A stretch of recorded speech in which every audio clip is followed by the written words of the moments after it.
Alors, moi et le cinéma, c'est une longue histoire. Je pense qu'en étant jeune, j'ai toujours aimé tout ce qui était film, tout ce qui était photographie.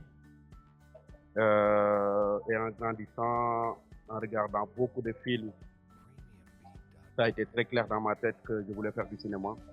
Et d'autant plus que j'avais un oncle qui avait une studio de photos où je fréquentais. Et je voyais la magie qui passait à chaque fois sur ces photos de capturer le moment présent. Donc je me disais, ok, je vais devenir photographe. Mais en évoluant avec l'arrivée du numérique, en regardant beaucoup de films hindous et des clips vidéo à l'époque, aux années 2000, ça m'a beaucoup influencé tout ce travail artistique qui était derrière les couleurs, la beauté de l'image. Et c'est là où je me suis dit, waouh, c'est ça que je veux faire. Et c'est parti comme ça. Après, j'ai pu faire ma formation au Coroute Média Centre de Dakar en 2006. Je pense que j'ai fait 2 ans là-bas. Et après ma formation, j'ai fait la télévision. J'ai fait 3 ans de télé. Et après, en 2010, c'est là où j'ai commencé vraiment à faire du cinéma avec le film La Pirogue de Satouré. C'était la magie. C'est des moments qu'on ne peut pas expliquer. C'est comme je le dis, il y a tellement de choses qui se passent parce que c'est un rêve entre guillemets qui se réalise parce que on voyait les caméras, on n'arrivait pas à toucher. On voyait ce que les caméras faisaient, mais on n'arrivait pas à toucher. Donc, de se battre jusqu'à arriver à pouvoir utiliser les caméras, à toucher les caméras, à manipuler les caméras, ça change une vie. C'est comme être champion d'Afrique. Ça ne s'explique pas, ça se vit. Ça veut dire que le cinéma est un métier qui est un peu restreint, quoi qu'on dise. Donc, c'est pas facile de percer, entre guillemets. Donc, il fallait beaucoup de courage, beaucoup de volonté, beaucoup de passion. Et d'abnégation, ne pas lâcher, croire en toi, à tes rêves et te dire que c'est possible et de te battre parce que ouais, c'était pas facile du tout. Beaucoup de travail parce qu'après la formation, j'ai fait beaucoup de stages. Beaucoup de stages, ça m'a beaucoup renforcé. J'ai commencé bas, vraiment bas, toutes les postes de l'image. J'ai commencé stagiaire, troisième assistant, deuxième assistant, premier assistant pointeur pendant des années avant de devenir cadreur, avant de devenir chef opérateur. Donc vraiment, j'ai fait tout le processus de l'image avec beaucoup de volonté, et j'ai eu la chance aussi de faire beaucoup de plateaux où j'apprends à chaque fois, j'arrêtais pas d'apprendre sur chacun de mes plateaux. Et j'ai eu aussi à voyager après. Voilà, j'étais allé en France, à la FEMIS, après je suis revenu. Après j'ai fait des ateliers avec des grands chefs opérateurs qui venaient ici à Dakar et tout. Et j'ai pu assister aussi des grands directeurs de la photo où j'ai appris beaucoup de choses aussi sur eux. Et en continuant aussi toujours de regarder des films et de lire beaucoup, de me cultiver, de me nourrir d'images et de cinéma. Pour moi, tout est magique dans le cinéma, dans ce métier. C'est du début jusqu'à la fin. On prend du plaisir à le faire et que la magie s'opère dans toutes les scènes et dans chaque moment. Autodidacte, oui et non, parce que j'ai fait une école aussi, quoi qu'on dise. Après, oui, c'est pas des écoles où tu sors pour devenir chef opérateur. C'est comme, pour moi, il n'y a pas vraiment d'école pour sortir, pour devenir chef opérateur direct. Pour moi, ça n'existe pas. Pour moi, pour devenir chef opérateur, au-delà de toutes les études que tu peux faire, c'est le terrain.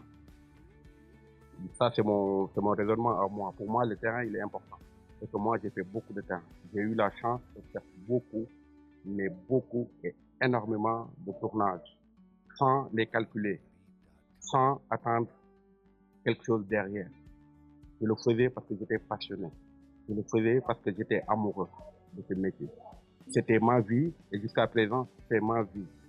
Je dors avec, je me nourris d'image. Je regardais un film par jour. Je regarde 365 films par an.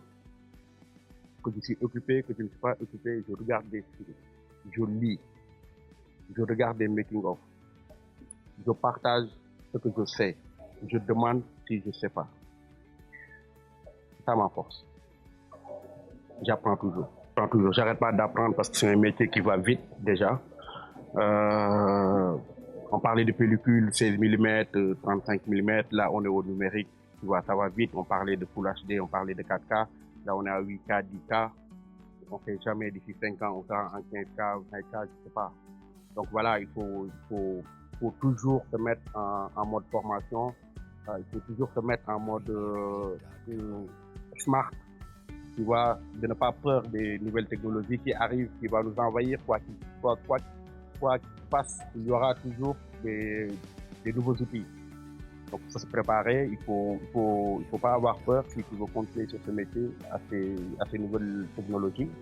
Et il faut être prêt, en fait. Il faut être prêt et que le combat n'est pas que technique, il est intellectuel aussi. Voilà, donc pour moi, c'est important. Mais je sais que dans l'idéal, il faut apprendre, dans l'idéal, il faut avoir beaucoup d'humilité. Moi, j'ai pas décidé à signer en tant que chef-op. J'ai commencé à faire des films où je faisais le cadre et la lumière, mais par respect à beaucoup de gens, j'ai même pas mis mon nom en tant que chef de la photo. J'ai mis l'image de Nourou simplement. C'est entre guillemets mes aînés qui m'ont appelé un jour pour me dire ce que tu fais, tu peux signer en tant que chef opérateur. C'est à ce moment-là que j'ai commencé à signer en tant que chef opérateur, mais j'avais peur de le signer au début. Maintenant, les jeunes n'ont pas cette crainte-là. Ils font 2 vidéos, 3 vidéos, ils signent en tant que chef-op. Si ça leur fait plaisir, why not, c'est comme ça. Moi, ça ne me gêne pas du tout. C'est toujours du plaisir parce que du moment où on est passionné, c'est important d'être toujours sur un plateau de tournage. Moi, je ne calcule pas le nombre d'heures ou de temps que je passe sur les plateaux de tournage parce que c'est des moments toujours qui sont importants pour moi. C'est des moments de sensationnels que je vis avec mes équipes. Donc c'est hyper important. Donc quand tu tournes, quand j'appuie sur REC ou quand c'est mon assistant qui appuie sur REC, c'est toujours un bonheur parce que ça veut dire qu'on a construit la scène, tu vois, depuis l'écriture, on a discuté avec les réalisateurs, on a fait le repérage avec la déco, machin, on a placé les choses. Et c'est le moment où tout est calé. C'est-à-dire que comme si tu te préparais à cuisiner un repas, tu pars au marché, tu achètes, tu fais des courses, tu cuisines et là tu dois servir.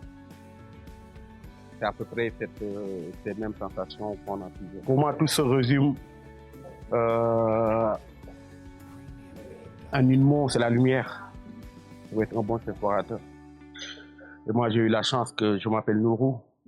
Et Nourou signifie la lumière, donc c'est pas un hasard si je suis chef opérateur.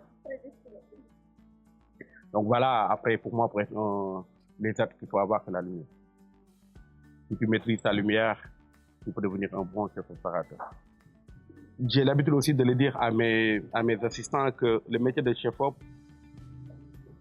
il y a 20% ou 10% où c'est de régler des problèmes. Donc, il ne faut pas ne pas régler des problèmes. Parce que sur un plateau de tournage, tout ne se passe comme ça a été prévu. Il y a toujours des imprévus où il faut réfléchir, il faut amener des idées neuves et vite pour avancer.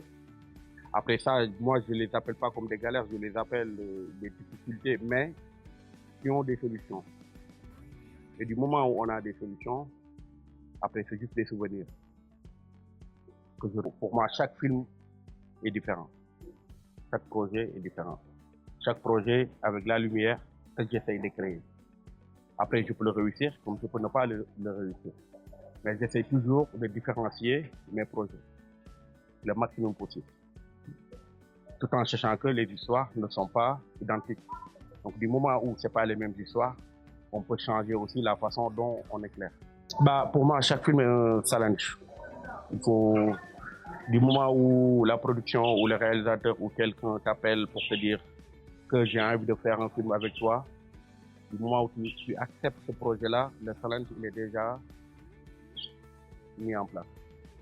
Donc ça, c'est à ce moment-là que tu dois lire le scénario, parler avec ton réalisateur ou le directeur artistique si c'est autre chose.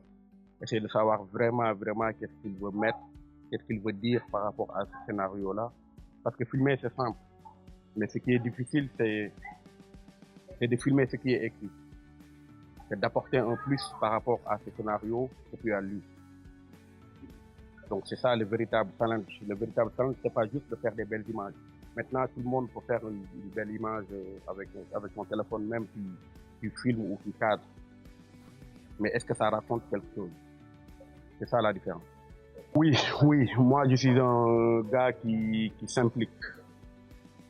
J'aime trop m'impliquer. Je ne fais pas les choses en demi-mesure. Soit je fais, soit je ne fais pas. Il n'y a pas de non, je me donne à 50%, non, ça c'est un petit truc, je fais. Non, pour moi, il n'y a pas ça. Parce que tu ne sais pas le film, il va aller où. Tu ne sais pas qui va regarder. Et comme on travaille avec passion, donc on ne se donne pas de limite, on fait le maximum possible. Après, ça dépend juste des moyens qui différencient. Est-ce que j'avais les moyens sur ce projet-là à faire ce que je voulais par rapport à d'autres? Mais moi, personnellement, mon engagement reste idem par rapport à tous mes projets. Il ne faut pas minimiser le projet de quelqu'un. Ça, c'est important. Que ce soit un premier film ou un 50e film, il faut avoir du respect à la personne qui t'appelle et qui a confiance en toi. Ça, c'est un. Deuxièmement, le film que tu fais, tu ne sais pas qui va le regarder. Ça, c'est deux. Et de trois, quand on aime quelque chose, on ne calcule pas. Avant de faire le cinéma, moi, c'était compliqué, en fait.